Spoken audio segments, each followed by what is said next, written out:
നമസ്കാരം, ഞാൻ ഡോക്ടർ ശ്രീഷ്മ. ഇന്ന് ഞാൻ വന്നിരിക്കുന്നത് ഒരു ഫുഡിന്റെ ഒരു ബെനിഫിറ്റ്സിനെ പറ്റി പറയാൻ വേണ്ടിയിട്ടാണ്. അത് ആരൊക്കെ കഴിക്കാം, എങ്ങനെ കഴിക്കണം, ഏത് സമയത്ത് കഴിക്കണം, ഇങ്ങനെയുള്ള എല്ലാ കാര്യങ്ങളും നമുക്ക് ഇതിലൂടെ നോക്കാം. ഇത് ശരിക്കും നമ്മളുടെ ഏറ്റവും കംഫർട്ട് ആയിട്ടുള്ള ഫുഡാണ്. അതുപോലെ തന്നെ ഏറ്റവും ന്യൂട്രീഷ്യസ് ആയിട്ടുള്ള ഫുഡുമാണ്. അതിലുപരി ഇത് ദീർഘകാലമായി നിലനിന്ന് പോരുന്ന ഒരു ട്രഡീഷൻ കൂടിയാണ്. ഇതേ ഫുഡ് ഏതാണ്ട് ഇതേ മെത്തേഡിൽ തന്നെ നമ്മളുടെ കേരളത്തിലല്ലാതെ നമ്മളുടെ ഇന്ത്യയിലെ മറ്റ് സംസ്ഥാനങ്ങളിൽ ഉപയോഗിക്കുന്നുണ്ട്. അതുപോലെ തന്നെ ലോകത്ത് മിക്ക രാജ്യങ്ങൾക്കും ഇതുപോലത്തെ ഒരു ന്യൂട്രീഷ്യസ് ആൻഡ് കംഫർട്ട് ആയിട്ടുള്ള ഒരു ഫുഡ് ഉണ്ട്. അതുകൊണ്ട് നമുക്ക് ആ ഫുഡിനെ പറ്റി നോക്കാം. വേറൊന്നുമല്ല, നമ്മളുടെ സ്വന്തം പഴങ്കഞ്ഞിയാണ്. ഒരു കാലത്ത് നമ്മളുടെ പൂർവികര് അതിരാവിലെ എണീറ്റ് പഴങ്കഞ്ഞി വയറു നിറയെ കഴിച്ച് പാടത്ത് പണിയെടുക്കാൻ പോയിരുന്നു.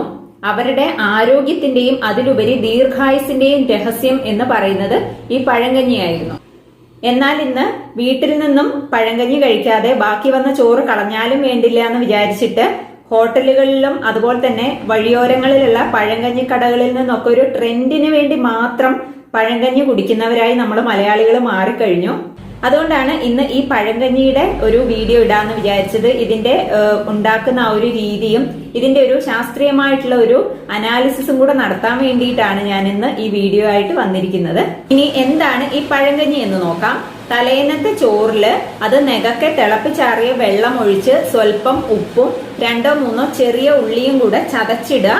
ഇത് അടച്ചെടുത്ത് വെച്ചിട്ട് പിറ്റേന്ന് എടുത്ത് ഇതിലേക്ക് തലേന്നത്തെ മീൻ കറിയോ അല്ലെങ്കിൽ തൈര്, ഫ്രഷ് ആയിട്ടുള്ള തൈര് ചേർക്കുന്നതാണ് ഏറ്റവും നല്ലത്. അത് ഒരുപാട് പുളിയില്ലാത്ത തൈരായിരിക്കും നല്ലത്. ഇതിലേക്ക് നമുക്ക് ഇഷ്ടത്തിന് തോരനോ എന്തെങ്കിലും എടുക്കാം. അതുപോലെ തന്നെ കണ്ണിമാങ്ങ പോലത്തെ അച്ചാറ്, ഇത് കൂട്ടത്തില് കാന്താരി മുളകോ ഇതെല്ലാം കൂടെ ഉടച്ചു ചേർത്ത് കഴിക്കുന്ന ഒരു ഇതിനാണ് നമ്മൾ പഴങ്കഞ്ഞി എന്ന് പറയുന്നത്. ഇതിൽ വേണമെങ്കിൽ നമുക്ക് ചക്ക വേവിച്ചതോ കപ്പ വേവിച്ചതോ ഒക്കെ ചേർത്ത് ഇളക്കി കഴിക്കുകയാണെങ്കിൽ അത് കുറച്ചും കൂടെ ഡിലീഷ്യസ് ആവും.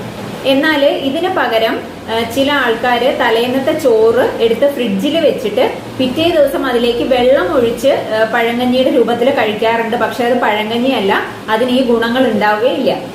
ഇനി ഇതിന്റെ ഗുണങ്ങൾ നോക്കാം.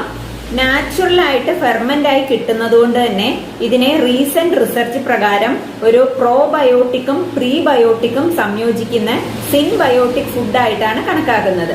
ഇതില് പ്രോബയോട്ടിക് എന്നുള്ളത് ഗട്ടിന്റെ ഹെൽത്തിന് ഗുണകരമായ ബാക്ടീരിയയും, എന്നാൽ പ്രീബയോട്ടിക് എന്നുള്ളത് ഈ പ്രോബയോട്ടിക് ബാക്ടീരിയയുടെ വളർച്ചയ്ക്ക് പിന്തുണ നൽകുന്ന പോഷകങ്ങളുമാണ്. അതുകൊണ്ട് തന്നെ ഇത് രണ്ടും ചേരുന്ന സിൻബയോട്ടിക് എന്ന് പറയുന്നത് ഗുണകരമായ ബാക്ടീരിയയുടെ വളർച്ചയ്ക്കും അതിന്റെ പ്രവർത്തനത്തിനും നല്ലൊരു അന്തരീക്ഷം സൃഷ്ടിക്കാനായിട്ട് സഹായിക്കുന്നതാണ്. ഇതുവഴി ദഹനപ്രക്രിയ മെച്ചപ്പെടുകയും രോഗപ്രതിരോധ ശേഷി വർദ്ധിക്കുകയും മൊത്തത്തിലുള്ള ഗട്ടിന്റെ അല്ലെങ്കിൽ കുടലിന്റെ ആരോഗ്യത്തില് മാറ്റങ്ങൾ വരുത്താനായിട്ടും സഹായിക്കുന്നതാണ്. ഇനിയിപ്പം ഈ ഗട്ടിന്റെ ഹെൽത്തിന് എന്താ ഇത്രയും ഇമ്പോർട്ടൻസ് എന്ന് ചോദിച്ചു കഴിഞ്ഞാല്, സെക്കൻഡ് ബ്രെയിൻ ആയിട്ടുള്ള കുടല് സ്വതന്ത്രമായി പ്രവർത്തിക്കുന്ന ഒന്നാണ്. ഒരാളുടെ മൂഡിനെയും മാനസികാരോഗ്യത്തിനെയും സ്വാധീനിക്കുന്ന ഒന്നാണ്. ഇവിടെയാണ് ഹാപ്പി ഹോർമോൺ ആയിട്ടുള്ള സെറോട്ടോണിന്റെ 90% ഉൽപ്പാദിപ്പിക്കപ്പെടുന്നത്. ഗട്ട് ബ്രെയിൻ ആക്സിസ് വഴി ഗട്ടിലെ പ്രശ്നങ്ങൾ മസ്തിഷ്കത്തെയും ബാധിക്കാറുണ്ട്. ദഹനം, ഇമ്മ്യൂണിറ്റി, മെന്റൽ ഹെൽത്ത്, ഹോർമോൺ സന്തുലനം ഇതൊക്കെ ഗട്ടിന്റെ ഹെൽത്തിനെ ആശ്രയിച്ചിരിക്കുന്നതാണ്.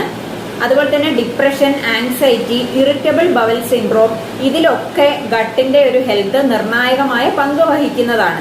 അതുപോലെ ഇത് ഇമ്മ്യൂണിറ്റി ബൂസ്റ്റ് ചെയ്യാനായിട്ട് സഹായിക്കും. ഈ ഫെർമെന്റേഷൻ വഴി ഇതിലുണ്ടാകുന്ന വിറ്റാമിൻ B12 ചുവന്ന രക്താണുക്കൾ ഉണ്ടാകാനായിട്ട് സഹായിക്കും. അതുവഴി നമ്മളുടെ ശരീരത്തിൽ അയൺ അതുപോലത്തെ ഡെഫിഷ്യൻസികളൊന്നും ഇല്ലാതിരിക്കാനായിട്ട് സഹായിക്കും. ഇത് കൂടാതെ കാൽസ്യം, പൊട്ടാസ്യം, മഗ്നീഷ്യം ഇങ്ങനെയുള്ള മിനറൽസ് എല്ലാം അടങ്ങിയിട്ടുണ്ട്. ശരീരം തണുക്കാൻ നല്ലതാണ്. അതുകൊണ്ട് തന്നെ ഏറ്റവും ചൂട് കൂടിയ ആൾക്കാരുണ്ടാവും, എസ്പെഷ്യലി ഈ മെനോപോസ് പോലെയുള്ള സമയത്തൊക്കെ സ്ത്രീകളെ സംബന്ധിച്ച് അവർക്ക് ശരീരത്തിൽ ചൂട് കൂടുതലായിരിക്കും. അങ്ങനെയുള്ള ആൾക്കാർക്കും അതുപോലെ തന്നെ പെൺകുട്ടികളിൽ ഉണ്ടാവുന്ന, സ്ത്രീകളിൽ മൊത്തത്തിൽ ഉണ്ടാവുന്നതാണ് വൈറ്റ് ഡിസ്ചാർജ് പോലെയുള്ള പ്രശ്നങ്ങൾക്കെല്ലാം ഈ പഴങ്കഞ്ഞി ഒരു നല്ലൊരു പരിഹാരമാണ്. ഇങ്ങനെയുള്ള കണ്ടീഷനിൽ നമ്മൾ പഴങ്കഞ്ഞി തൈര് ചേർത്ത് കഴിക്കുന്നതാണ് നല്ലത്. ഇത് ദഹനം ശരിയാക്കാനായിട്ട് സഹായിക്കും. ശരീരത്തില് അസിഡിറ്റി കുറയ്ക്കാനായിട്ട് സഹായിക്കും. IBS പോലെയുള്ള പ്രശ്നമുള്ളവർക്കും നല്ലതാണ്. ഇതില് ലാക്ടോബാസിലസ് എന്ന് പറയുന്ന പ്രോബയോട്ടിക് വിഭാഗത്തിൽ പെടുന്ന ഒരു ബാക്ടീരിയ അടങ്ങിയിട്ടുണ്ട്. ഇത് നമ്മളുടെ ഗട്ടിലും വായിലും അതുപോലെ തന്നെ സ്ത്രീകളുടെ ജെനൈറ്റൽ ട്രാക്റ്റിലൊക്കെ നാച്ചുറലി കണ്ടുവരുന്ന ഒന്ന് തന്നെയാണ്. ഇതും ദഹനം മെച്ചപ്പെടുത്താനായിട്ട് സഹായിക്കും. ലാക്ടോസ് അടങ്ങിയിട്ടുള്ള പാൽ ഉൽപ്പന്നങ്ങൾ ദഹിക്കാനായിട്ട് സഹായിക്കുന്നത് കൊണ്ട് തന്നെ ലാക്ടോസ് ഇൻടോളറൻസ് ഉള്ള ആൾക്കാർക്ക് ഈ പഴങ്കഞ്ഞി കഴിക്കാവുന്നതാണ്. ഇത് നമ്മളുടെ കുട്ടികൾക്ക് കുട്ടിക്കാലം മുതലേ ശീലിപ്പിക്കാനായിട്ട് സാധിക്കുകയാണെങ്കിൽ അവരുടെ പൂർണ്ണ ദഹനത്തിനും ശാരീരികവും മാനസികവുമായിട്ടുള്ള വളർച്ചയ്ക്കും ഒക്കെ സഹായിക്കുന്നതാണ്. സ്ത്രീകളില് വജൈനൽ pH നിലനിർത്താനായിട്ട് സഹായിക്കും. വൈറ്റ് ഡിസ്ചാർജ് തടയാനായിട്ട് സാധിക്കും. യൂറിനറി ട്രാക്ട് ഇൻഫെക്ഷൻ തടയാനായിട്ട് സാധിക്കും. മുടി പൊഴിച്ചിലുള്ളവർക്ക് നല്ലതാണ്. അതുപോലെ ബോൺ ഹെൽത്തിന് സഹായിക്കുന്ന രീതിയിലുള്ള മിനറൽസ് ഇതിൽ അടങ്ങിയിട്ടുണ്ട്. ഇതിന് അലർജിയും ചിലതരം എക്സിമയും തടയാനായിട്ട് സാധിക്കും. ചില ആൾക്കാർക്ക് തൈര് അലർജി ഉള്ളവരുണ്ട്. കുറച്ച് ദിവസമൊക്കെ അടുപ്പിച്ച് തൈര് കഴിക്കുകയാണെങ്കിൽ ത്രോട്ട് ഇൻഫെക്ഷനും ജലദോഷം പോലെയുള്ള പ്രശ്നങ്ങളൊക്കെ വരുമെന്ന് ചില ആൾക്കാർ പറയാറുണ്ട്. പക്ഷെ അവർക്ക് ഈ പഴങ്കഞ്ഞിയിൽ ചേർത്തിട്ട് തൈര് കഴിക്കുകയാണെങ്കിൽ ഈ ഒരു പ്രശ്നം കാണാറില്ല. അതുപോലെ തന്നെ ഈ പഴങ്കഞ്ഞി കഴിക്കുമ്പോൾ അതിന്റെ ചോറ് മാത്രം കഴിച്ചിട്ട് ബാക്കി ആ വെള്ളം കളയുന്ന ആ ഒരു പ്രവണത നല്ലതല്ല. കാരണം ആ വെള്ളത്തിനാണ് കൂടുതൽ ഗുണമുള്ളത്. ഇനി ഇതിൽ അടങ്ങിയിരിക്കുന്ന ചെറിയ ഉള്ളിയുടെ ഗുണങ്ങൾ നോക്കാം. ഇതിലടങ്ങിയിരിക്കുന്ന ഫ്രക്ടോ ഒലിഗോസാക്കറൈഡ്സ് പ്രീബയോട്ടിക് ആണ്. ഇത് പഴങ്കഞ്ഞിയില് പ്രോബയോട്ടിക്കുമായിട്ട് ചേർന്നിട്ട് സിൻബയോട്ടിക് ആകും. ഇത് ഗട്ട് ഹെൽത്തിന് സഹായിക്കും. കുടലിന്റെ വീക്കം കുറയ്ക്കാനും ബോഡിക്ക് കൂളിംഗ് എഫക്ട് നൽകാനായിട്ടും സഹായിക്കും. നല്ല ആന്റി ഓക്സിഡന്റ് ആണ്. ആന്റിവൈറൽ ഗുണങ്ങളും ഉണ്ട്. ഇതിലടങ്ങിയിരിക്കുന്ന നാച്ചുറൽ സൾഫർ ആയിട്ടുള്ള അലിസിൻ എന്ന് പറയുന്നത് നാച്ചുറൽ ആയിട്ടുള്ള ഒരു ആന്റിബയോട്ടിക് ആയിട്ട് വർക്ക് ചെയ്യും.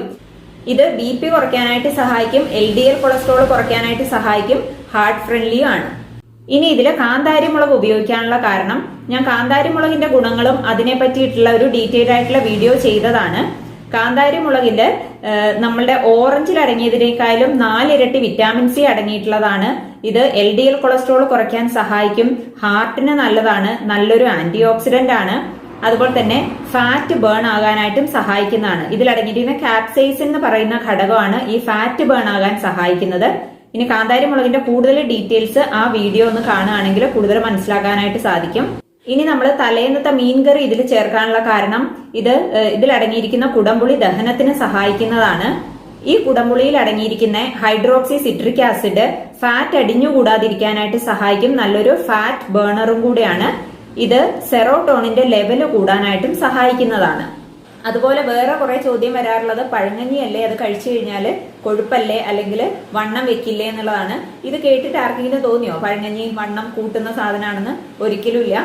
പഴങ്കഞ്ഞി ഏറ്റവും നല്ലതാണ്. ശരിക്കും അത് വണ്ണം കുറയ്ക്കാനായിട്ടും കൂടെ സഹായിക്കുന്നതാണ് ആ ഒരു കറക്റ്റ് ആയിട്ടുള്ള രീതിയിൽ കഴിക്കുകയാണെങ്കിൽ. ഇനി തൈരും മീൻകറിയും ഒരുമിച്ച് നമ്മൾ പഴങ്കഞ്ഞിയിൽ ഉപയോഗിക്കാതിരിക്കാനായിട്ട് ശ്രദ്ധിക്കണം. കാരണം ഇത് വിരുദ്ധ ആഹാരമാണ്. ഞാൻ ഇതിന്റെ ഗുണങ്ങൾ ഓൾറെഡി പറഞ്ഞതുകൊണ്ട് തന്നെ ഏതൊക്കെ കണ്ടീഷനുള്ള ആൾക്കാർക്ക് തൈര് യൂസ് ചെയ്യാം, അതുപോലെ ഏത് കണ്ടീഷനിൽ നമുക്ക് മീൻകറി യൂസ് ചെയ്യാം എന്നുള്ളത് അനുസരിച്ച് അതിനനുസരിച്ച് നമുക്ക് കഴിക്കാൻ വേണ്ടിയിട്ട് സെലക്ട് ചെയ്യാവുന്നതാണ്. ഇനി ഈ പഴങ്കഞ്ഞി കഴിക്കുന്നതിന്റെ ഒരു ബെനിഫിറ്റ്, നമ്മൾ ശരിക്കും ഒരു സീറോ വേസ്റ്റേജ് പോലെയാണ്. തലേന്നത്തെ ചോറൊന്നും നമ്മൾ വേസ്റ്റ് ആക്കി കളയുന്നില്ല. നമ്മൾ അത് വീണ്ടും ഹെൽത്തി ആയിട്ടുള്ള ഒരു രീതിയിൽ യൂട്ടിലൈസ് ചെയ്യാണ് ചെയ്യുന്നത്.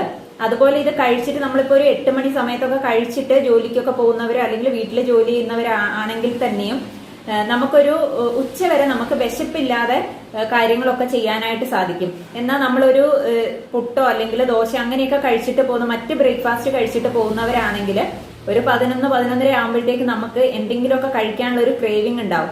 അപ്പൊ എന്താ ചെയ്യാ, നമ്മള് സ്നാക്സ് എന്തെങ്കിലും എടുത്തു തിന്നും. അപ്പം അങ്ങനെയുള്ള കഴിപ്പിൽ നിന്നൊക്കെ നമുക്കൊന്ന് രക്ഷപ്പെടാനും കൂടെ സഹായിക്കുന്ന ഒന്നാണ് പഴങ്കഞ്ഞി.